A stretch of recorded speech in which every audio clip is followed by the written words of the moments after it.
Hello student, welcome to digital platform of life study point. देखिए last time जो है हमने एसी फंडामेंटल्स के जो टॉपिक थे उनके बारे में देख लिया था। आज जो देखने वाले हैं वो कैपेसिटर के बारे में देखेंगे। देखिए कैपेसिटर क्या होता है, एक ऐसी युक्ति होती है जिसके द्वारा हम क्या करते हैं, आवेश को संचित करते हैं। जब भी हमें आवेश को स्टोर करना होगा तो उसके लिए हम क्या यूज करेंगे, कैपेसिटर यूज करेंगे। क्लियर? ठीक है, तो पहले पॉइंट लिखिएगा। वह युक्ति जिसके द्वारा आवेश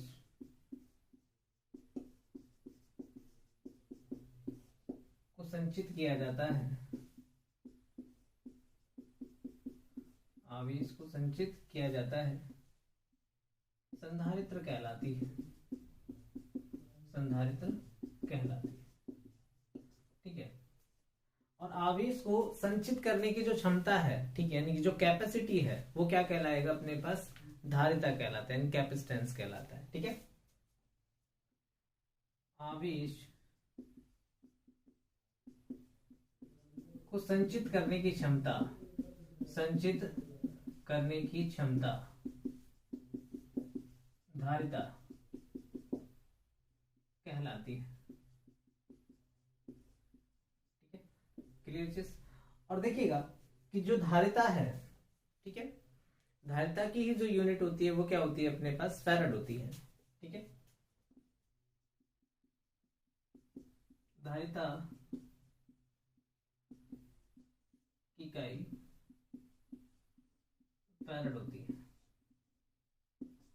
ठीक है, अब देखिएगा कि जो एक फैराड है, ठीक है, ये कितना चार्ज होल्ड करके रख सकता है, यानी कि कितना अपने कूलाम के बराबर होता है। ठीक है, क्योंकि जो चार्ज है, चार्ज की जो यूनिट होती है वो अपने पास क्या होती है, कूलाम होती है। ठीक है, तो एक जो फैराड है, एक फैराड वो इक्वल्स टू होता है 96,500 कूलाम।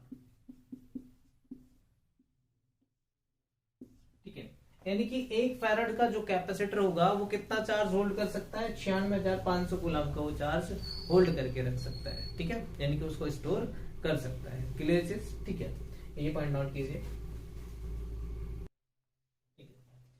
अब देखिएगा धारिता को कैसे डिफाइन कर सकते हैं, धारिता इन कैपेसिटेंस।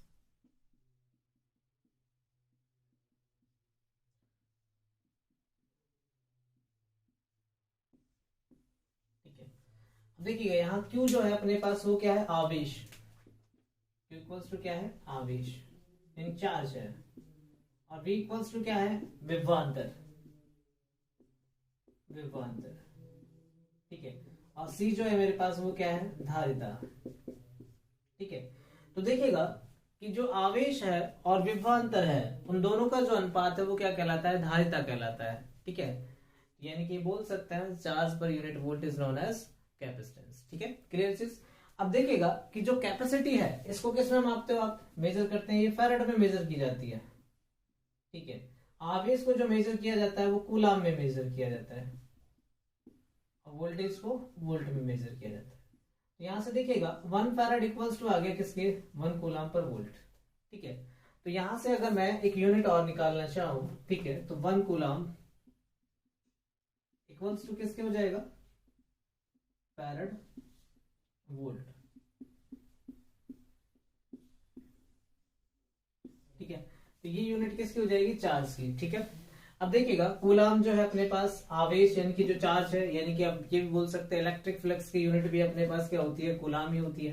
क्लियर चीज। ठीक है, अब देखिएगा अगर कैपेसिटेंस का अगर जस्ट अपोजिट लिखें, जिस तरीके से रेजिस्टेंस का इनवर्सली प्रोपोर्शनल जी यानी कंडक्टेंस होता है, उसी तरीके से कैपेसिटेंस का जो इनवर्सली प्रोपोर्शनल होता है वो इलास्टेंस होता है। क्या होता है, इलास्टेंस, जिसे आप क्या कहते हो, प्रत्यास्थ कहते हो। ठीक है, यानी कि धारिता का व्युत्क्रम क्या कहलाता है, इलास्टेंस कहलाता है। ठीक है, ये पॉइंट भी नोट कीजिएगा। धारिता का व्युत्क्रम इलास्टेंस कहलाता है।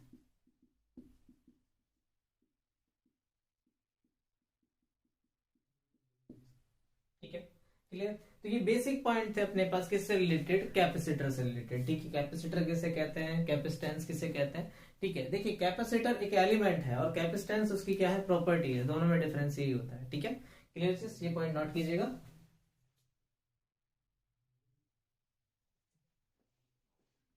अब देखिएगा टाइप्स ऑफ कैपेसिटर देखते हैं कि कैपेसिटर अपने पास कितने प्रकार के होते हैं।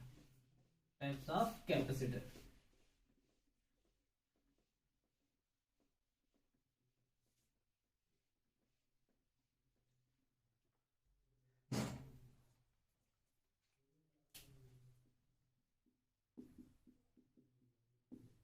Types of capacitor.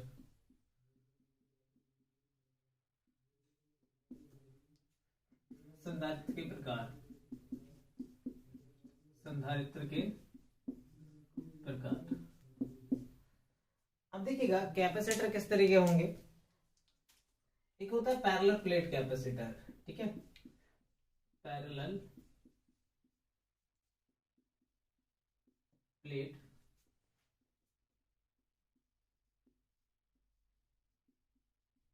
कैपेसिटर, जिसे क्या बोलते हैं, समांतर प्लेट संधारित्र।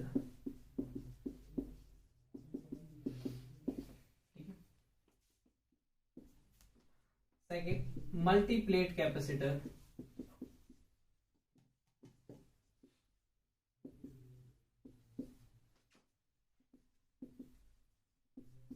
बहुप्लेट संधारित्र।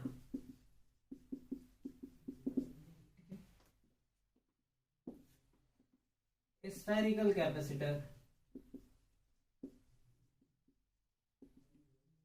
ठीक है, जिन्हें बोला जाता है गोलीय संधारित्र।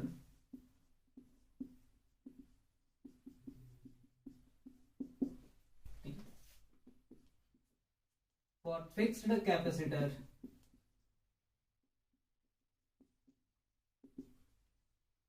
यानी कि नियत संधारित्र। फिफ्थ, वेरिएबल कैपेसिटर,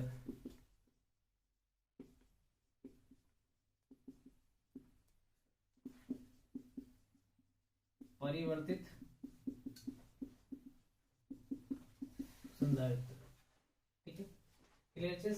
इसके अलावा अगर देखें तो अपने पास जो वेरिएबल सेमीकंडक्टर कैपेसिटर भी होता है, जो वैरेक्टर डायोड होता है, उसको सेमीकंडक्टर कैपेसिटर भी कहा जाता है। क्लियर चीज। ठीक है,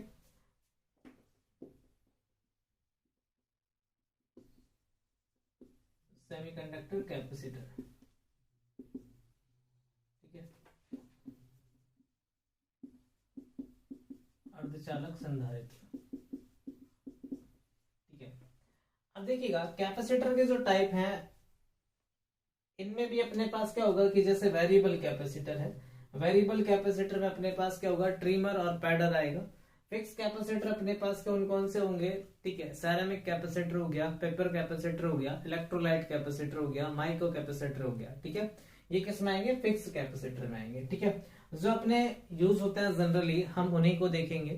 ठीक है, क्योंकि कैपेसिटर बहुत सारे टाइप हैं, क्योंकि इलेक्ट्रॉनिक्स और इलेक्ट्रिकल दोनों के कॉम्बिनेशन को देखा जाए तो नॉर्मली अपने यहाँ जो यूज होते हैं, ठीक है, वो इलेक्ट्रोलाइट कैपेसिटर यूज होते हैं और पैरेलल प्लेट कैपेसिटर। ठीक है, तो सभी का इंट्रोडक्शन तो देख लेते हैं। फर्स्ट स्टार्ट करते हैं पैरेलल प्लेट कैपेसिटर। ठीक है, ये नोट कीजिएगा। तो देखिएगा फर्स्ट जो आता है पैरेलल प्लेट कैपेसिटर, कि पैरेलल प्लेट कैपेसिटर में क्या होगा कि हमारे पास जो प्लेटें हैं, ठीक है, जो संधारित्र की प्लेटें हैं, वो प्लेटें जो बनाई जाती हैं वो एल्युमिनियम की बनाई जाती हैं या फिर अपने पास बनाई जाती हैं सिल्वर की। ठीक है, लेकिन अगर बात की जाए किसकी, इलेक्ट्रोलाइट कैपेसिटर की बात की जाए, तो वहां हम जो यूज करते हैं वो टेंटोलम यूज करते हैं और एल्युमिनियम का यूज करते हैं। जनरली अगर कोई क्वेश्चन आता है तो वहां हम जो यूज करेंगे या तो एल्युमिनियम या सिल्वर यूज करेंगे। ठीक है, अब देखिए कंस्ट्रक्शन देखते हैं कि पैरेलल प्लेट कैपेसिटर होता कैसा है। देखिए ये अपने पास एक फर्स्ट प्लेट हो गई, ठीक है, और ये वाली जो प्लेट है, ठीक है, ये प्लेट हो गई मेरे पास सेकंड। ठीक है, ये जो प्लेट है ये क्या हो गई, सेकंड प्लेट हो गई। अब देखिए सेकंड प्लेट जो है अब ये दोनों जो प्लेट है, ये फर्स्ट प्लेट है मेरे पास, ये वाली सेकंड प्लेट है, इन दोनों प्लेट के बीच में क्या रखा जाता है, डाइलेक्ट्रिक रखा जाता है, ठीक है, यानी कि पैराबैलेंस। तो यहां मैंने यहां फिल कर दिया इन दोनों के बीच में डाइलेक्ट्रिक, ठीक है, ये मेरे पास क्या हो गया, डाइलेक्ट्रिक।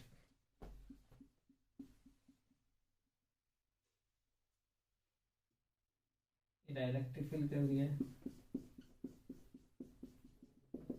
ठीक है। अब देखिएगा इन दोनों के बीच में जो डिस्टेंस है, दोनों प्लेट के बीच में, वो डिस्टेंस है अपने पास d, ठीक है, और जो इस प्लेट की जो लेंथ है वो अपने पास l है, ठीक है, और जो विड्थ है वो अपने पास क्या है, b है। क्लियर चीज, ठीक है। और एक प्लेट को हमने क्या कर दिया, ग्राउंड कर दिया है, ठीक है, क्योंकि प्लेट पर अपने पास नॉर्मली कोई भी मेटल देखे हैं, ठीक है, वो अपने पास इलेक्ट्रिकली क्या होता है, कोई भी आपने एटम देखा होगा, वो क्या होता है, अपने पास न्यूट्रल होता है। तो यहाँ जितना प्लस चार्ज होगा उतना ही माइनस चार्ज होगा, तो एक चार्ज को मैं क्या कर देता हूँ, ग्राउंड कर देता हूँ, ठीक है। क्लियर। तो यहाँ प्लस और माइनस चार्ज होंगे। सपोज दैट यहाँ मेरे पास क्या है कि मैंने नेगेटिव चार्ज को ग्राउंड किया है, ठीक है, या प्लस चार्ज को ग्राउंड किया, तो यहाँ मेरे पास प्लस चार्ज को ग्राउंड किया, तो यहाँ कौन सा बनेगा, माइनस चार्ज होगा, ठीक है।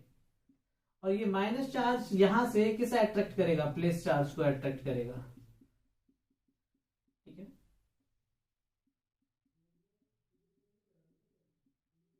ठीक है, अब ये जो चार्ज है वो दोनों चार्ज कहां पर होल्ड हो जाएंगे, डाइलेक्ट्रिक पर, यानी कि जो कैपेसिटर जो चार्ज को यानी कि आवेश को जो संचित करता है वो किस पर संचित करता है, डाइलेक्ट्रिक पर संचित करता है। क्लियर चीज, ठीक है। अब देखिएगा यहां जो इसके बीच में जो करंट फ्लो होगी, वो करंट जो होगी अपने पास वो चार्जिंग करंट होगी आईसी, ठीक है।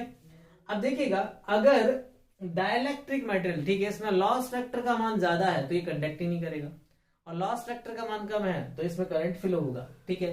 तो यानी कि इंसुलेटर कब बनता है, क्योंकि जब हम इंसुलेटर की बात करते हैं तो वहां लिखते हैं कि डाइलेक्ट्रिक स्ट्रेंथ क्या होनी चाहिए, उच्च होनी चाहिए, ठीक है, ये बात करता है। क्लियर चीज, तो वहां डिपेंड करता है कि लॉस फैक्टर पर, ठीक है। तो यहां जो मैं बात कर रहा हूं कि जो कैपेसिटर है इसमें जो डाइलेक्ट्रिक है ये अपने पास एप्सिलॉन आर इसकी वैल्यू होगी। क्लियर चीज, ठीक है। और यहाँ जो लेंथ ली है प्लेट की वो क्या ली है, एल, जो विड्थ ली है वो अपने पास पी ली है, और दोनों के बीच में जो प्लेट को जो सेपरेट रखा गया वो क्या रखा गया, डी डिस्टेंस पे रखा गया। क्लियर चीज, तो यहाँ जो कैपेसिटर है, कैपेसिटर की जो वैल्यू है वो डिपेंड किस किस फैक्टर पर करेगी, लेंथ पर डिपेंड करेगी, विड्थ पर डिपेंड करेगी, दोनों के बीच में जो डिस्टेंस है उस पर डिपेंड करेगी, और डाइलेक्ट्रिक पर डिपेंड करेगी, ठीक है। जो कैपेसिटी होगी कैपेसिटर की, समांतर प्लेट या पैरेलल प्लेट कैपेसिटर की होगी एप्सिलॉन ए अपॉन डी। जो ए होगा वो क्या होगा, जो प्रोडक्ट होगा किसका, लेंथ और विड्थ का। क्लियर चीज, यानी कि लंबाई और चौड़ाई का प्रोडक्ट होगा। यहाँ एप्सिलॉन जो है इसको क्या लिख सकते हैं, एप्सिलॉन नॉट और एप्सिलॉन आर, ठीक है। एप्सिलॉन नॉट जो है, ठीक है, इसे बोलते हैं विद्युतशीलता, निर्वात की, क्या, निर्वात की, वैक्यूम परमिटिविटी, निर्वात की विद्युतशीलता, निर्वात की विद्युतशीलता। इसकी जो वैल्यू होगी होगी 8.854 इंटू 10⁻12 फैराड पर मीटर, ठीक है। और एप्सिलॉन आर जो होगा ये क्या हो गया, माध्यम की विद्युतशीलता होगी, क्या होगी, माध्यम की विद्युतशीलता, माध्यम की विद्युतशीलता, ठीक है। और जो डी है ये क्या है, प्लेटों के बीच की दूरी है, क्या है, प्लेटों के मध्य की दूरी, मध्य की दूरी, ठीक है, and distance between the two plate, ठीक है। अब देखिएगा जो ए है, ए है अपने पास क्या, प्लेटों का क्षेत्रफल, ठीक है, प्लेटों का क्षेत्रफल, प्लेटों का क्षेत्रफल। क्लियर चीज। अब देखिएगा कि जो समांतर यानी पैरेलल प्लेट कैपेसिटर है इसमें जो प्लेटें बनाई जाती हैं या तो एल्युमिनियम की बनेंगी या फिर चांदी की। तो जो इंपॉर्टेंट पॉइंट है उन्हें नोट करते हैं। समांतर प्लेट संधारित्र में प्लेटें एल्युमिनियम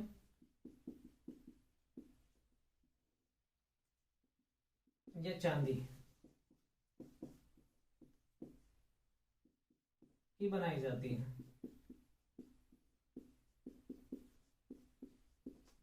ठीक है, अब देखिए आप लोगों को अगर पता चल जाए कि ठीक है इस कैपेसिटर में चांदी है तो सारे कैपेसिटर ही गायब कर दोगे, ठीक है। तो जनरली जो है अपने पास इकोनॉमी की तरफ से देखें, ठीक है, जो कॉस्टली जो होता है सिल्वर होता है, तो जनरली जो यूज करेंगे हम वो एल्यूमिनियम। ऐसा नहीं है सिल्वर यूज नहीं करते, जहां हमें नीड होगी, जरूरत होगी, वहां अपने पास सिल्वर भी यूज करेंगे। क्लियर चीज, ठीक है। सेकंड पॉइंट देखिएगा, सेकंड पॉइंट ये है कि जो चार्ज है यानी कि आवेश, आवेश हमेशा जो संचित होगा वो कहाँ होगा, डाइलेक्ट्रिक पर होगा, ठीक है, यानी पैरावैद्युतांक संधारित्र में आवेश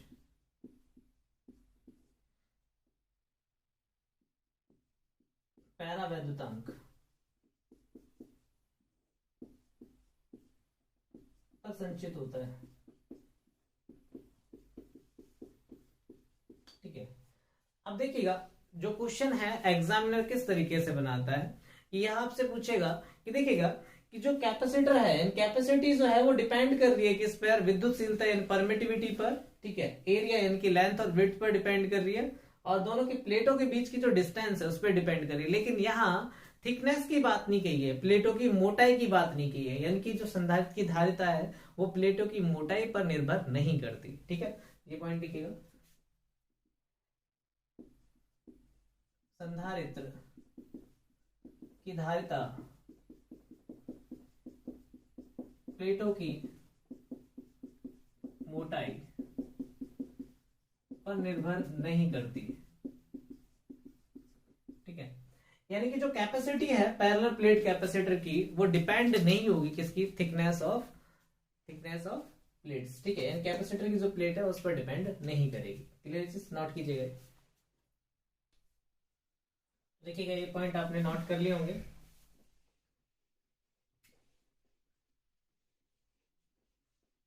अब देखिएगा समांतर प्लेट संधारित्र जो है, यहाँ जो कैपेसिटी है वो डिपेंड किस पे करेगी, कैपेसिटी अपने पास किस पे डिपेंड कर रही है, पैरावैद्युतांक पर, ठीक है,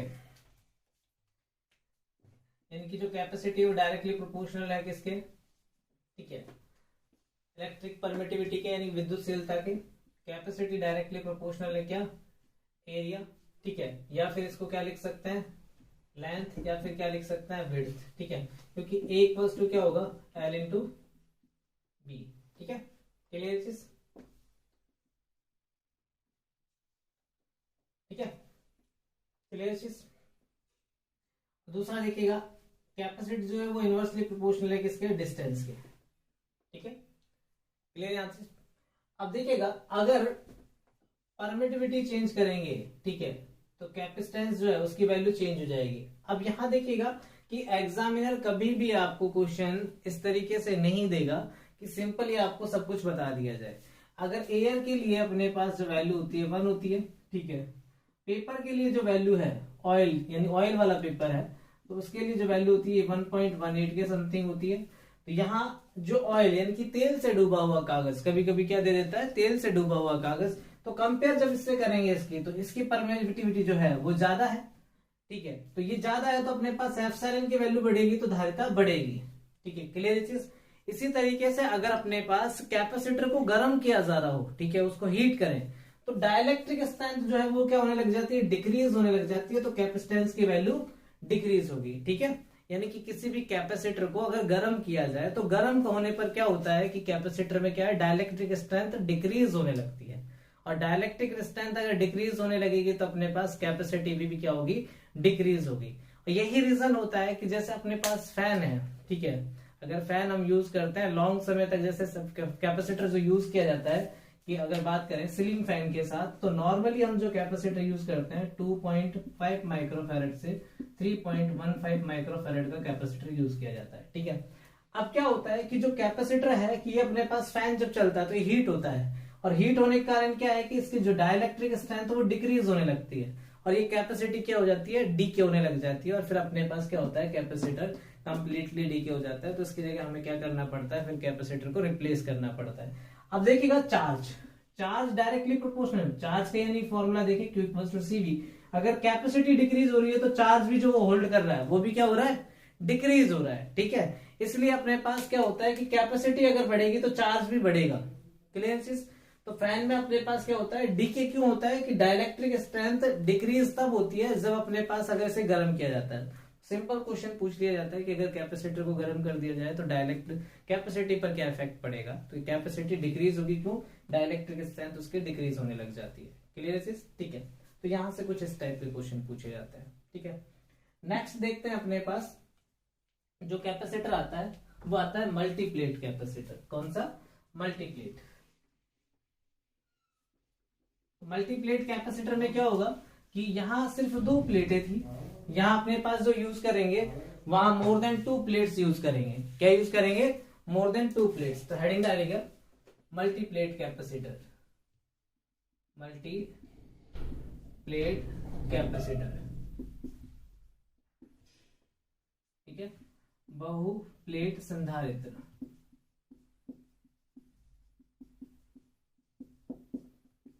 तो देखिए इस प्रकार के संधारित्र में क्या होगा कि जो प्लेटें हैं, ठीक है, अब यहाँ प्लेटें अगर काउंट करें, इन दोनों प्लेटों के बीच में क्या है कि डाइलेक्ट्रिक मैंने फिल कर दिया, ये डाइलेक्ट्रिक है। इस प्लेट में जो डाइलेक्ट्रिक है वो ये है, और इसमें भी क्या है? डाइलेक्ट्रिक है। ठीक है, तो प्लेट कितनी है? 1 2 3 और 4। तो कैपेसिटेंस कितने बनेंगे? यहाँ एक कैपेसिटर बन गया, एक कैपेसिटर यहाँ बन गया, एक कैपेसिटर यहाँ। तो कहने का मतलब यह है कि अगर मेरे पास n प्लेटें होंगी, क्या होंगी? n प्लेटें होंगी, तो कैपेसिटर जो बनेंगे वो क्या होंगे? n-1 होंगे। कितने होंगे? n-1। ठीक है, अब देखिएगा कैपेसिटी, अगर यहाँ जो डाइलेक्ट्रिक फिल किया गया है, अगर डाइलेक्ट्रिक सभी प्लेटों के बीच में सेम फिल किया गया, ठीक है, तो इन सब का मान क्या हो जाएगा कि डायरेक्ट जो कैपेसिटी निकालेंगे वो हो जाएगी n-1। ठीक है, multiply epsilon a upon d। Epsilon equals to क्या होगा? Epsilon not epsilon r। ठीक है, a क्या होगा? प्लेटों का क्षेत्रफल, और d होगा प्लेटों के मध्य की दूरी। प्लेटों के मध्य की दूरी।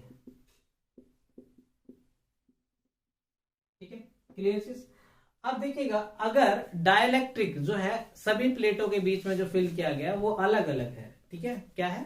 अलग अलग है। मान लीजिए एप्सिलॉन r1 था, ये एप्सिलॉन r2 था, ये एप्सिलॉन r3 है। ठीक है, तो देखिएगा ये जो प्लेट है ये अपने पास जो कैपेसिटर, ये पैरेलल है, और ये कैपेसिटर क्या है? अपने पास पैरेलल है, और पैरेलल में कैपेसिटर क्या हो जाते हैं?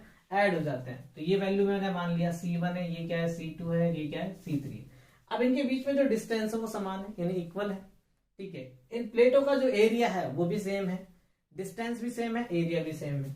तो यहाँ जो कैपेसिटी होगी वो होगी अपने पास C1 plus C2 plus C3। Clear? इसकी वैल्यू होगी एप्सिलॉन नॉट एप्सिलॉन r1। क्षेत्रफल a है, इसका डिस्टेंस क्या रखी हुई है? d, इक्वल है। इसी तरीके से C2 की क्या होगी? Epsilon not epsilon r2 a upon d। ये होगा epsilon not epsilon r3 a upon d। Clear चीज? अब देखिएगा सभी में कॉमन क्या आ जाएगा? Epsilon not a upon d। ठीक है, सभी में अगर मैं कॉमन निकालू तो क्या आ जाएगा? Epsilon not a upon d। ठीक है, तो यहाँ बचेगा एप्सिलॉन r1, यहाँ बचेगा एप्सिलॉन r2, यहाँ होगा एप्सिलॉन r3। ये कैपेसिटी हो जाएगी, क्या हो जाएगी? कैपेसिटी हो जाएगी। ठीक है, तो यानी कि जब अपने पास अलग अलग डाइलेक्ट्रिक फिल किए जाएंगे तो हम इस फॉर्मूले से कैपेसिटेंस निकालेंगे, और यदि हमें अपने पास क्या है कि सिमिलरली सब डाटा सेम है और एक ही डाइलेक्ट्रिक फिल किया गया है तो हम इस फॉर्मूले से कैलकुलेट कर लेंगे। ठीक है, तो ये होता है मल्टीप्लेट कैपेसिटर। ठीक है, जब आपको क्या होता है कि कैपेसिटी को बढ़ाना होता है तब वहां इस संधारित्र का उपयोग किया जाता है। क्लियर चीज? नेक्स्ट जो कैपेसिटर आता है वो आता है अपने पास स्फेरिकल कैपेसिटर, यानी कि गोलीय संधारित्र।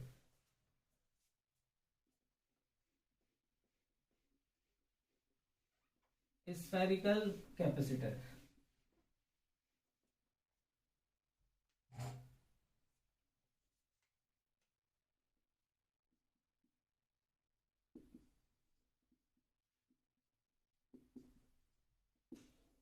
गोलीय संधारित्र।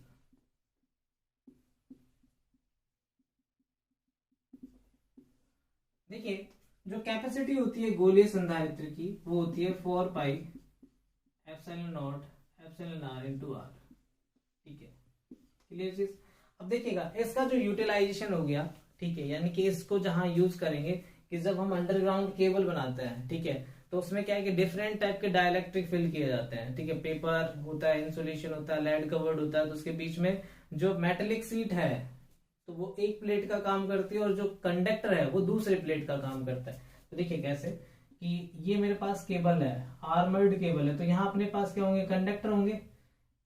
ये इसको सेपरेट किया जाता है पेपर इंसुलेशन के द्वारा, तो बीच में जो है ये डाइलेक्ट्रिक हो गया, ठीक है, क्लियर चीज। और ये अपने पास कौन सा हो गया, मेटेलिक सीट हो गई। तो एक प्लेट तो ये बन जाती है, दूसरी प्लेट ये बन जाती है, और बीच में डाइलेक्ट्रिक है, तो ठीक है, ये क्या बन जाता है अपने पास, कैपेसिटर बन जाता है। तो वहां ये फॉर्मूला यूटिलाइज होगा, ठीक है, क्लियर चीज। तो ये देखिएगा कि जो अपने पास गोलीय संधारित्र है, यहाँ अपने पास जो कैपेसिटी है वो डिपेंड करती है किस पर, रेडियस पर। आर क्या है, त्रिज्या, ठीक है। अब देखिएगा अगर हम अर्थ की रेडियस की बात करें, ठीक है, यानी पृथ्वी की त्रिज्या की बात करें, तो अर्थ के लिए यानी पृथ्वी के लिए जो अपने पास रेडियस होती है वो कितनी होती है, 6400 किलोमीटर। इसे मैं लिख सकता हूं क्या, 6400 गुणा 10⁻³ मीटर, क्लियर चीज। अब देखिएगा जो 4 पाई एप्सिलॉन नॉट है, इसकी वैल्यू होती है 1/9 इंटू 10⁹, ठीक है, फैराड प्रति मीटर, ठीक है। अब ये वैल्यू अगर मैं यहां पुट करूं, ये क्या होगा, 6400 multiply 10⁻³ divided by 9 into 10⁹। Air के लिए जो एप्सिलॉन आर है इसकी वैल्यू होती है 1, ठीक है। तो यहाँ पुट किया जाए तो ये 10⁻³ है, 10�9 है, तो यहाँ कट के कितना रह गया, 6, और इसको ऊपर लेके जाएंगे तो ये क्या हो जाएगा, 10⁻⁻6, ठीक है, जो होगा 6400 डिवाइडेड बाय 9। इसको सॉल्व करेंगे तो ये कितना आएगा, 7 1, ठीक है। और इसको क्या लिख सकते हैं, माइक्रो फैराड, ठीक है। तो अगर पृथ्वी की धारिता की बात करें तो कितनी होती है, 711 माइक्रो फैराड होती है। कितनी होती है, तो नोट कर लीजिएगा, ये पृथ्वी की धारिता 711 माइक्रो फैराड होती है, क्लियर चीज, नोट कीजिएगा ये पॉइंट। तो देखिएगा स्फेरिकल कैपेसिटर आपने नोट कर लिया। अब देखिएगा नेक्स्ट आता है अपने पास फिक्स्ड कैपेसिटर, ठीक है, फिक्स्ड कैपेसिटर। देखिएगा फिक्स्ड कैपेसिटर क्या होता है। अब देखिएगा सेरेमिक कैपेसिटर है, माइका कैपेसिटर है, ठीक है, इलेक्ट्रोलाइट कैपेसिटर है, ये सभी क्या होते हैं, फिक्स कैपेसिटर होते हैं। कि नॉर्मली जो देखें अपने पास जो इलेक्ट्रिशियन थ्योरी में जो मेनली वर्क करता है अपने पास जो यूज किया जाता है वो होता है इलेक्ट्रोलाइट कैपेसिटर। अब देखिएगा इलेक्ट्रोलाइट कैपेसिटर इनकी विद्युत अपघट्य कैपेसिटर, इलेक्ट्रोलाइट कैपेसिटर, विद्युत अपघट्य संधारित्र, विद्युत अपघट्य संधारित्र, ठीक है। अब देखिएगा ये दो प्रकार का होता है, ठीक है, एक में अपने पास एल्युमिनियम का यूज किया जाता है और सेकंड में अपने पास टेंटुलम का यूज किया जाता है, ठीक है। ये दो प्रकार का होता है, फर्स्ट एल्युमिनियम, ठीक है, सेकंड जो होता है वो होता है टेंटुलम, ठीक है। अब दोनों में ही क्या डिफरेंस है, अब ये सुनिएगा, ये दो जगह ऑपरेट होता है, ठीक है, अगर अपने डीसी पे भी ऑपरेट होता है और एसी पर भी, लेकिन डीसी वाला जो होता है वो पोलराइज्ड होता है, ठीक है। डीसी के लिए जो यूज होगा वो पोलराइज्ड कैपेसिटर होता है और एसी के लिए जो होता है वो नॉन पोलराइज्ड कैपेसिटर होता है। कहने का मतलब ये है कि अगर बात करें एसी के लिए और इधर बात करें डीसी के लिए, ठीक है, तो एसी पे जो अपने पास इलेक्ट्रोलाइट कैपेसिटर होगा ये नॉन पोलराइज्ड होता है, पोलराइज्ड, ठीक है, यानी कि अध्रुवीय होता है। कैसा होता है, अध्रुवीय होता है, ठीक है। और डीसी के लिए बात करें तो ये अपने पास पोलराइज्ड होता है, पोलराइज्ड कैपेसिटर होता है, इनकी ध्रुवीय कैपेसिटर होता है, ठीक है। कंस्ट्रक्शन के अकॉर्डिंग देखें तो ये अपने पास इस तरीके से होता है, यहाँ अगर प्लस चार्ज है, ये प्लस चार्ज है, ये माइनस माइनस माइनस। तो यहाँ आपको क्या है कि जब कैपेसिटर को कनेक्ट करेंगे आप सर्किट से तो ये पोलैरिटी का ध्यान रखना होगा, प्लस वाले को प्लस से कनेक्ट करना होगा और माइनस वाले को माइनस से, ठीक है। और जो अपने पास नॉन पोलराइज कैपेसिटर होता है तो यहाँ अपने पास एक्चुअली में इसकी कंस्ट्रक्शन ऐसी होती है, इसके इंटरनली पोर्शन में दो कैपेसिटर होते हैं। क्या होता है, दो कैपेसिटर होते हैं, वो इस तरीके से जुड़े होते हैं, ये अपने पास जो पोलरिटी होती है प्लस, ये प्लस, ये प्लस, ये माइनस, ये माइनस, ये माइनस, ये माइनस। ठीक है, अब देखिएगा आप इसे किसी भी तरीके से कनेक्ट कर दें, इधर से कनेक्ट करेंगे चाहे इधर से कनेक्ट करें, दोनों साइड से ही माइनस कनेक्ट होगा। दोनों में डिफरेंस क्या होता है कि ठीक है, एसी के लिए जो यूज होता है वो नॉन पोलराइज कैपेसिटर होता है, इसके इंटरनली अपने पास 2 कैपेसिटर होता है। ठीक है, और दोनों साइड अपने पास सेम पोलरिटी होती है, चाहे इधर से कनेक्ट कर दीजिए चाहे इधर से कनेक्ट कर दीजिए। लेकिन डीसी में जो यूज होता है वो पोलराइज्ड कैपेसिटर होता है, तो इसको कनेक्ट करते समय हमें पोलरिटी का ध्यान रखना पड़ता है। ठीक है, क्लियर चीज। इसीलिए कहा जाता है कि electrolyte capacitor AC and DC दोनों पर यूज होता है। अब इलेक्ट्रोलाइट कैपेसिटर जो बनाए जा सकते हैं वो 220 माइक्रोफैरड तक बनाए जा सकते हैं। ठीक है, और सेकंड जो इंपॉर्टेंट पॉइंट ये आता है कि इनका जो ऑपरेटिंग वोल्टेज है वो 350 वोल्ट से ज्यादा नहीं होता। ठीक है, यानी पीक वोल्टेज क्या होता है इनका, कम होता है। क्लियर चीज। ठीक है, अब आप ये भी देख सकते हैं कि C इक्वल्स टू क्या होता है, Q अपॉन V, यानी कि जब अपने पास कैपेसिटी अगर ज्यादा है तो अपने पास वोल्टेज क्या रहा होगा, कम रहा होगा। ठीक है, इन देखो जितने भी फॉर्मूले हैं वो हमेशा सेटिस्फाई होंगे। अगर कैपेसिटी मेरे पास कम होगी तो उसका ऑपरेटिंग वोल्टेज क्या होगा, ज्यादा होगा। ठीक है, तो नेक्स्ट सेक्शन में जो हम देखेंगे इसमें ट्रिमर और पैडल वेरिएबल कैपेसिटर को देखेंगे। आज के लिए इतना ही। Okay, thank you.